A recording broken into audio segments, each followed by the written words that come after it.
같이 기도하겠습니다.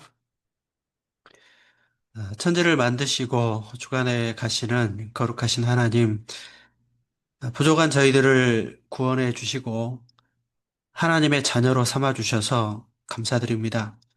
몸된 교회 가운데서 하나님의 일에 쓰임 받으며 살 수 있음에 감사드립니다. 오늘 귀한 교제 시간 갖게 하신 것을 또한 감사드립니다. 주님이 예비하신 이런 교제를 통해서 우리의 믿음을 붙들어 주시고 또 성장시켜 주시옵기를 바랍니다. 저희들의 하나 된 교제를 통해서 하나님의 선한 역사가 나타나기를 바라고 원합니다. 이제 얼마 남지 않은 이번 대집회를 위해서 기도드립니다.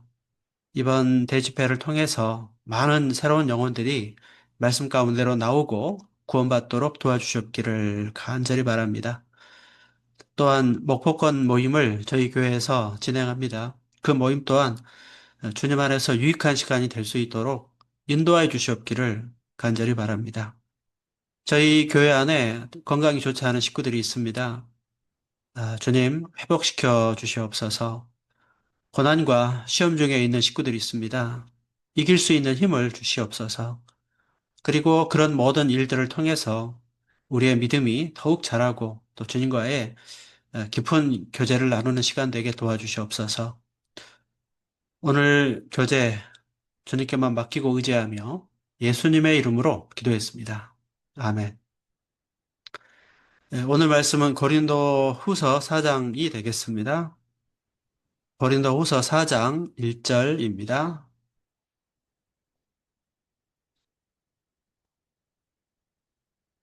4장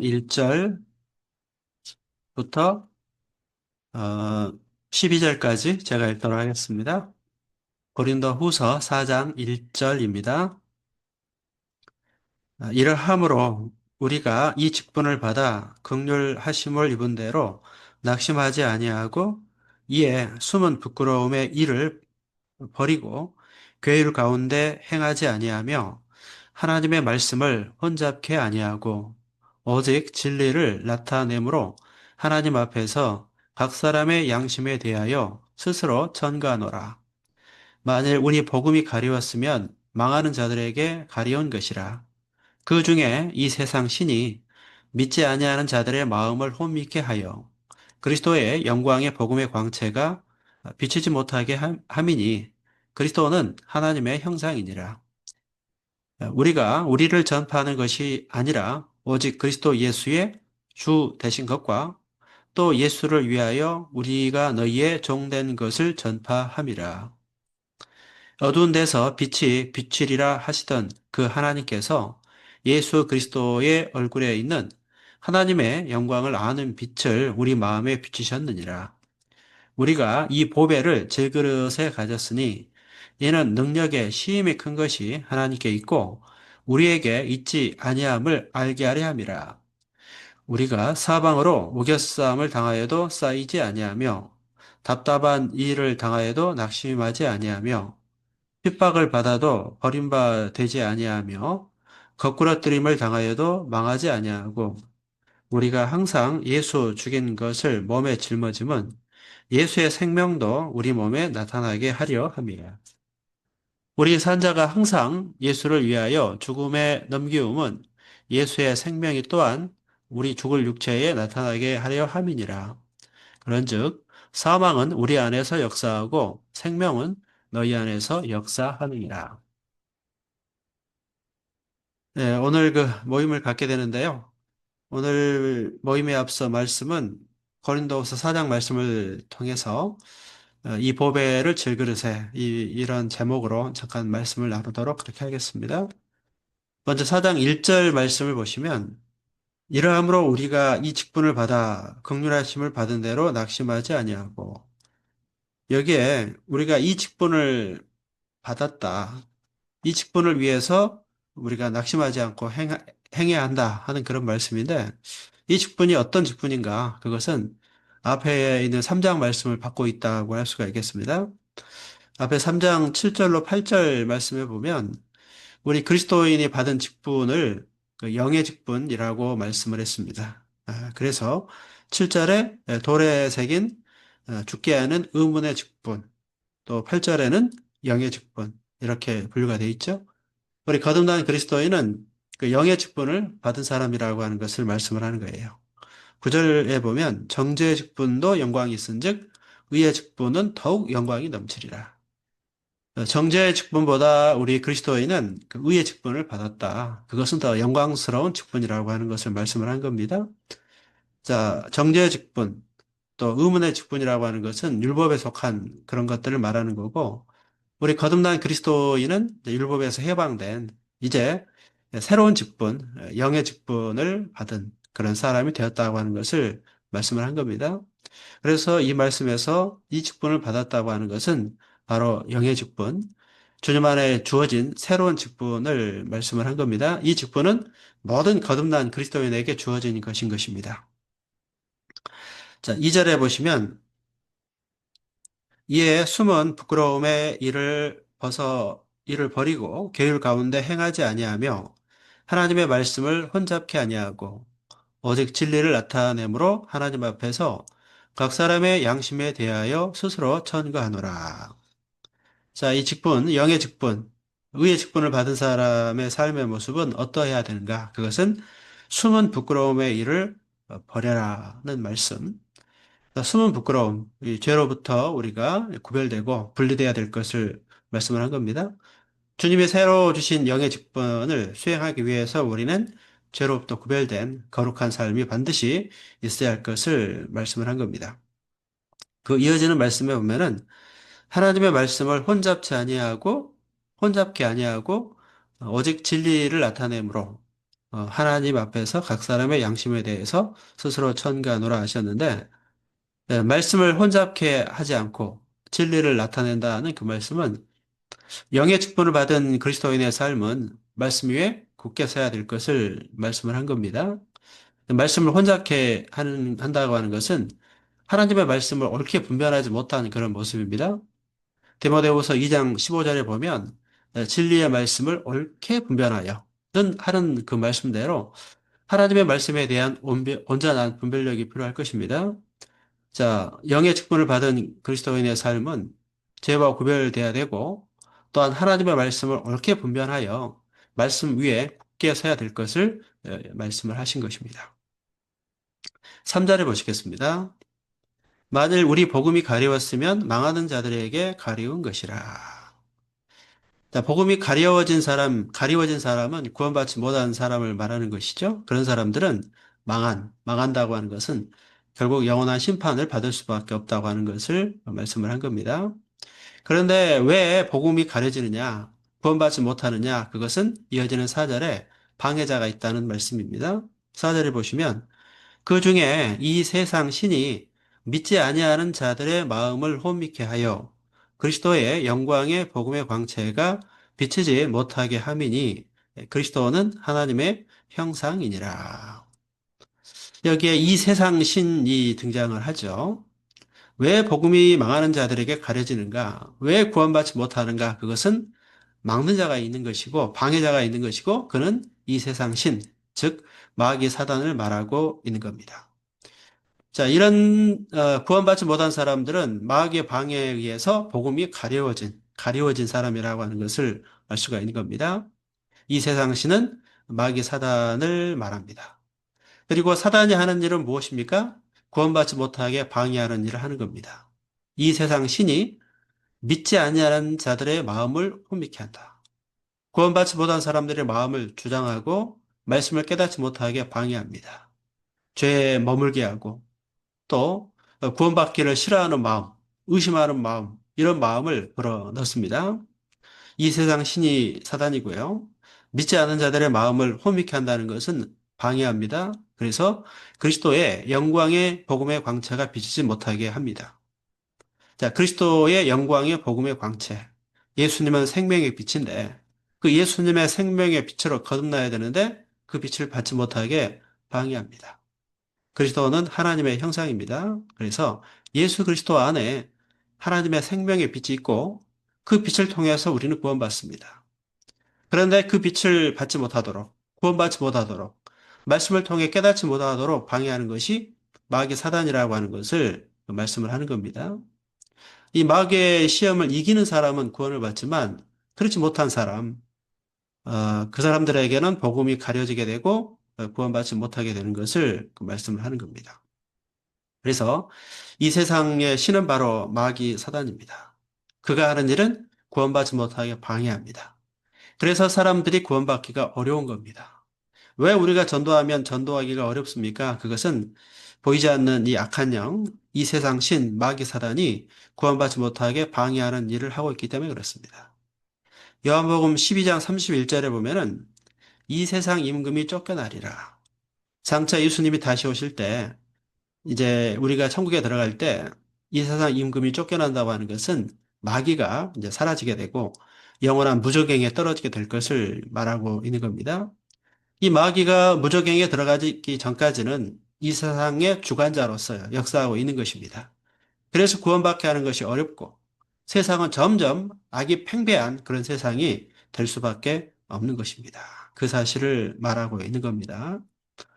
그래서 이 세상 신이 구원받지 못하게 하는 일을 방해하고 있지만 우리는 더 강한 하나님의 능력을 의지하여 마귀의 세력을 이기고 복음을 전하는 것이 우리의 사명인 것을 분명하게 말씀하고 계십니다.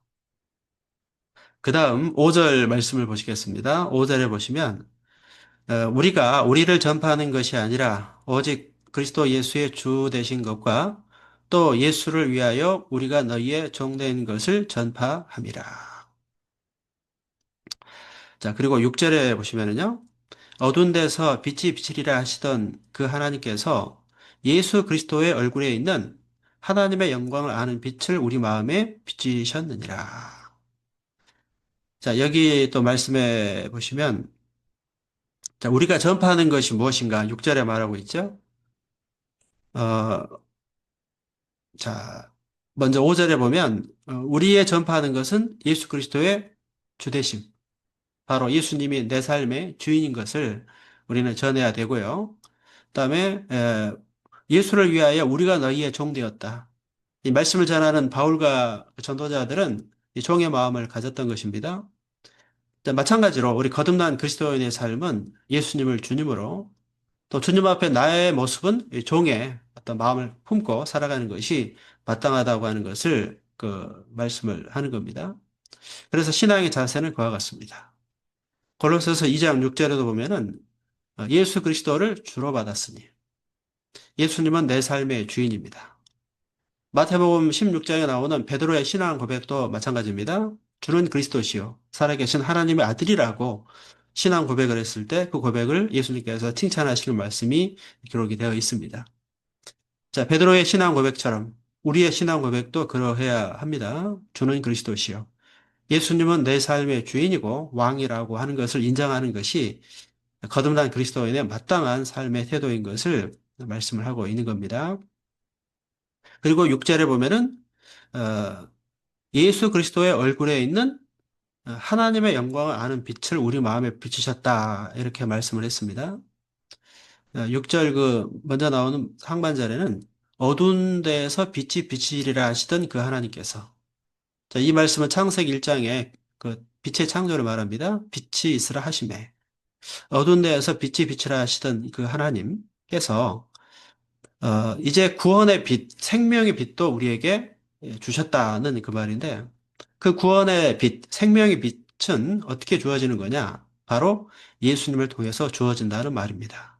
자, 그래서 어두운 데에서 빛이 비치리라 하시던 그 하나님께서, 물리적인 빛을 만드신 하나님께서 구원의 생명의 빛도 창조하셨는데 그것은 예수 그리스도를 통해서 우리에게 주시는 겁니다. 그래서 예수 그리스도의 얼굴에 있는 하나님의 영광을 안 빛이라고 6절에 이렇게 말씀을 한 겁니다. 이 빛을 우리 마음에 비추셨습니다. 어떻게? 이 말씀을 통해 비추시는 겁니다. 말씀을 들을 때 하나님을 알게 되고 내 죄를 깨닫게 되고 회개하게 되고 그리고 예수님의 그 십자가의 그 피의 복음을 통해서 우리가 구원을 받을 때 우리는 예수님을 온전히 알게 되고 예수님의 생명의 빛이 우리 마음에 비춰지게 되고 우리도 거듭난 하나님의 자녀가 되는 것입니다. 7절에 보시면은 우리가 이 보배를 질그릇에 가졌으니 이는 능력의 힘이 큰 것이 하나님께 있고 우리에게 있지 아니함을 알게 하려 함이라. 자, 7절에 이 보배를 질그릇에 가졌으니 그랬죠. 이 질그릇이라고 하는 것은 우리 육체를 말합니다. 질그릇은 도자기, 흙으로 만든 그릇입니다. 성경 말씀은 우리 육체를 흙이라고 그렇게 말씀을 합니다. 이 질그릇은 우리 육체를 말합니다. 그릇은 담는 겁니다. 우리 육체는 그릇입니다. 흙으로 만든 그릇인데 뭘 담느냐? 우리 육체 안에 영혼이 담겨져 있는 겁니다. 자, 이 보배를 질그릇에 가졌다고 하는 것은 이 보배는 무엇일까요? 이 질그릇, 육체 안에 들어있는 하나님을 닮은 영을 말하는 것입니다. 거듭난 새 생명을 말하는 것입니다. 그래서 구원받은 사람의 육체 속에 우리의 그 예수님의 생명이, 새 생명이 들어있다, 보관되어 있다는 사실을 말하고 그 믿음이, 그 신앙이 바로 보배라고 하는 것을 말씀하고 있는 그런 내용입니다. 그래서 이 보배를 질그릇에 가졌다고 하는 것은 우리 육체 안에 거듭난 새 생명이 우리 안에 있다는 것을 말합니다. 예수님 안에 있는 생명의 빛이 하나님의 말씀을 통해서 우리 마음에 비춰질 때 우리는 거듭나게 되고 거듭날 때 우리 육체 안에 이 보배가 자리 잡게 되는 것이고 이 보배를 질그릇에 가졌다고 하는 것이 그런 말씀이 되겠습니다. 보배는 하나님의 영광을 아는 빛, 거듭난 새 생명, 이것이 바로 보배인 것입니다. 세상의 어떤 금은 보화보다도 참 값진 그 보화가 그것이라고 하는 것을 말씀을 하는 거예요. 그래서 마태복음 13장에 보면은 그 비유 말씀에 좋은 그 밭에 감추인 보화의 비유가 있죠. 좋은 진주를 구하는 장사꾼의 비유. 예, 첫 번째 먼저 나오는 것이 밭에 감추인 보화입니다. 밭은 세상입니다. 이 세상 가운데 보화라고 하는 것은 구원받은 생명입니다. 그래서 이 밭을 모든 것을 팔아 샀다고 하는 것은 하나님께서 예수님을 보내서 값진 희생을 치러서 세상을 샀다. 십자가로 구원하셨다고 하는 것을 말씀을 한 겁니다. 왜 예수님이 세상을 샀을까요? 십자가로 구원하셨을까요? 그것은 이 세상 안에 보배가 있기 때문이다. 그 보배가 무엇이냐? 예수님의 복음을 통해서 구원받은 생명들, 구원받은 그 사람들이 바로 보배가 되는 것입니다. 또한 마태복음 17장 21절에 보면은 천국에 대해서 말하기를 천국은 여기 있다고도 못하고 저기 있다고도 못하리니 하나님 나라는 너희 안에 있느니라 이렇게 말씀을 했죠. 하나님 나라가 우리 안에 있다는 게 무슨 말씀이겠어요? 하나님 나라는 천국이죠. 어떤 사람이 천국에 들어갑니까? 이 땅에서 거듭난 사람입니다. 거듭난 사람 속에는 그 안에 주님의 영이 있는 겁니다. 새 생명이 있는 겁니다. 그 믿음이 바로 그 새 생명이 바로 보배인 겁니다. 그 거듭난 생명들, 그 영혼들을 사기 위해서 예수님은 값진 희생을 치렀고 구원받은 사람 마음속에는 이 하나님 나라가 이루어지는 겁니다. 그래서 이 땅에서 하나님 나라가 이루어진 그 마음의 천국이 이루어진 그 사람, 구원의 표죠. 그 사람이 실제로 천국에까지 들어가게 될 것을 이렇게 말씀을 하신 겁니다. 자, 이 말씀에서 보배를 질그릇에 가졌다. 이 사람은 우리 거듭난 그리스도인을 말하는 겁니다. 우리 육체 안에 보배가 들어있다라고 하는 것을 말하는 거예요. 그래서 우리의 그리스도인의 삶은 세상 어떤 금은 보화보다 우리 안에 있는 그 보배 같은 믿음, 이것을 가장 귀히 여기고 또 감사한 마음으로 살아가는 것이 마땅한 그런 삶의 모습이라고 하는 것을 말씀을 한 겁니다. 이 보배를 질그릇에 가졌습니다. 이는 능력의 힘이 큰 것이 하나님께 있고 우리에게 있지 아니함을 알게 하려 함이라. 자, 이 능력, 죄인인 내가 거듭나게 되고 이 질그릇 같은 약한 육체 속에 하나님의 생명, 이 보배를 갖게 된 것은 내 힘으로 되는 것이 아닙니다.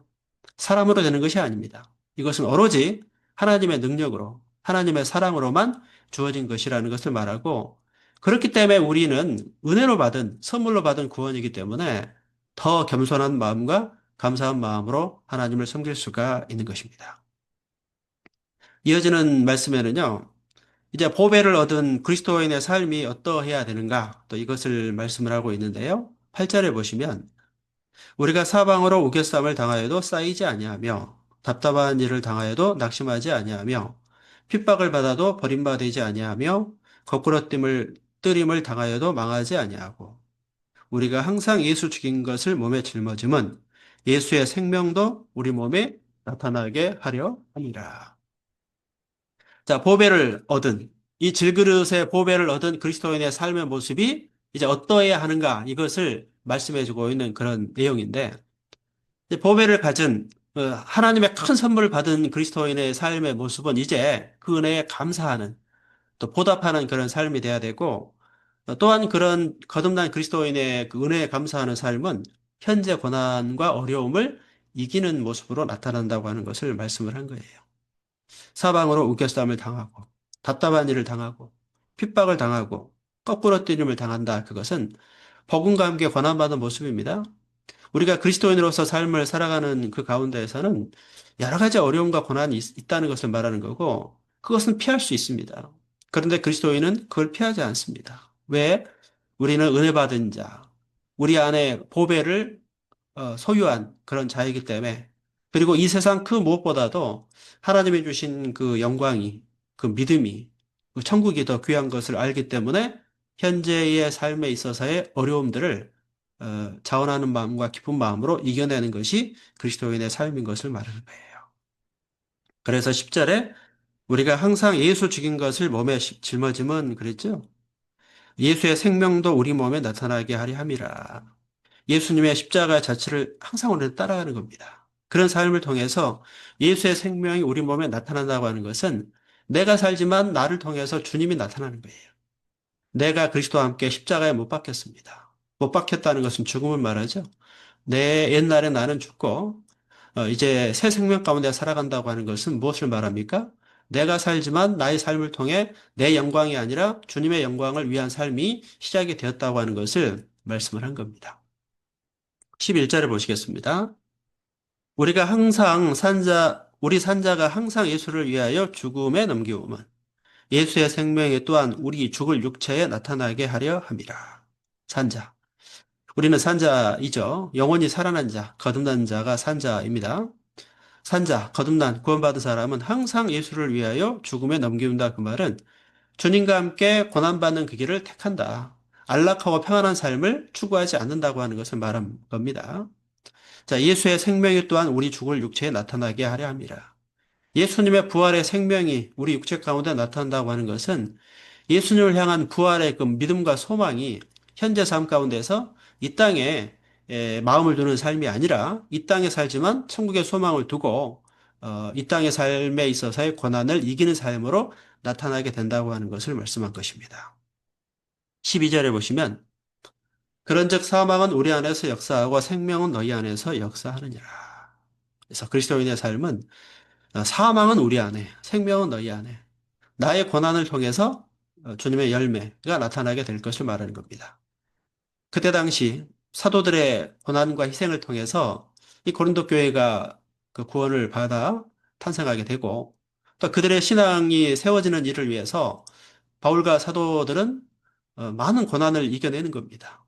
그 사도들의 고난을 통해서 교회가 탄생하고 교회가 든든히 서가고 그 교회를 통해서 하나님의 복음이 전해지고 하나님의 역사가 나타나게 되는 것이고 그래서 마땅히 이 질그릇 안에 보배를 선물로 받은 거듭난 그리스도인의 삶은 죄와 구별되고 또 현재 처해진 고난들을 이겨내고 또 주님과 함께 복음을 위한 고난을 회피하는 것이 아니라 기쁜 마음으로 동참하는 그런 모습으로 나타나게 되는 것이 보배를 질그릇에 가진 그리스도인의 삶의 모습이라고 하는 것을 말씀을 한 겁니다.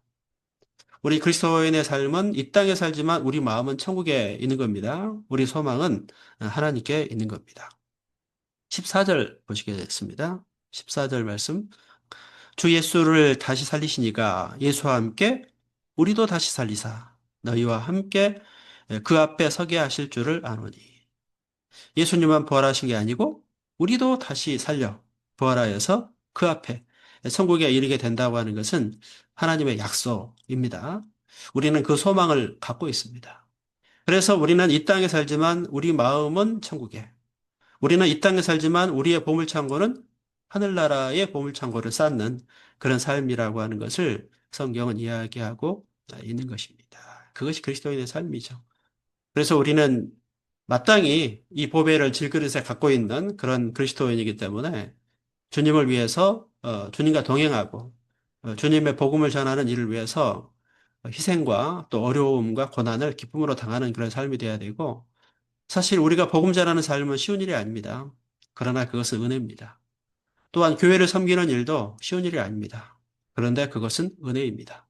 복음은 교회를 통해서 전해지기 때문에 우리는 교회 안에 연합해야 되고 교회는 하나 되고 서로 사랑해야 되기 때문에 성령이 하나 되게 하신 것을 힘써 지키기 위해서 나를 희생하고 나를 주장하는 것이 아니라 정말 형제자매들 앞에 예수님처럼 종된 섬기는 그런 삶을 살아가는 것이 마땅한 모습이라고 하는 것을 말씀한 겁니다. 우리가 이런 마음을 가지고 전도해야 되겠습니다. 전도 집회를 앞두고 전도하는 일이 결코 쉬운 일은 아닌 줄 압니다. 복음을 전하려고 하면 땅이 고난과 어려움이 있죠. 어, 그렇지만 그 고난을 회피하면 그건 그리스도 앞에 합당한 삶의 모습이 아닌 거예요. 복음과 함께 고난받는 그런 모습이 있는 것이 가장 자연스럽고 주님 앞에 영광스러운 모습이 될 겁니다. 이번 대집회 얼마 남지 않았는데요.